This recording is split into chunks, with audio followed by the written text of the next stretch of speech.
আপনাকে এখানে মনোনয়ন দেওয়া হয়েছে। এর জন্য হিসাব নিকাশ করে না যে কে কোন ক্যান্ডিডেট কোথায় কিরকম ভোট পাবে, সেই হিসাবে বাংলা বাজারে মিলন বিপুল ভোট পাবে, এই হিসাব ছিল আমাদের দলে।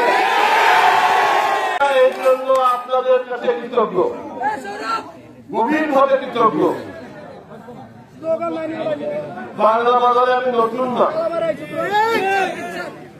প্রত্যেক এলাকা চিনি, ওয়ার্ড চিনি, বাড়ি চিনি, মুরব্বিয়ান চিনি, যুবক চিনি, নতুন প্রজন্মের নেতৃবৃন্দকেও চিনি। কি বলেছি?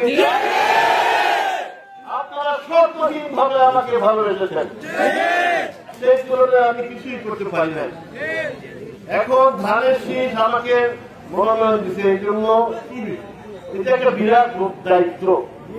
এই দায়িত্ব নিয়ে আপনাদেরকে সাথে নিয়ে, জনগণকে সাথে নিয়ে আমরা আগামী নির্বাচনে বিজয়ী হয়ে আসনটা আমরা জনাব তারেক রহমান, যার থেকে আমরা গভীরভাবে কৃতজ্ঞ, দেশ নেত্রী বেগম খালেদা জিয়া, বিএনপির চেয়ারপারসন জনাব তারেক রহমান আগামী দিনের রাষ্ট্রনায়ক, ভারপ্রাপ্ত চেয়ারপারসন সহ নেতৃবৃন্দদের কাছে আমরা গভীরভাবে কৃতজ্ঞ। আমরা কৃতজ্ঞ না ভাই?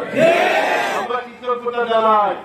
এই জন্য যে আমাদের দায়িত্ববোধ আছে, সেটা হলো এই প্রতীককে পাঠ করাইয়া আমরা সংসদে পাঠাইছি।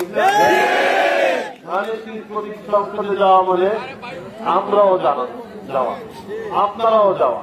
সুতরাং আমরা বাংলা বাজারের জনগণকে আগামী সংসদ নির্বাচনে সংসদে নিয়ে যেতে চাই।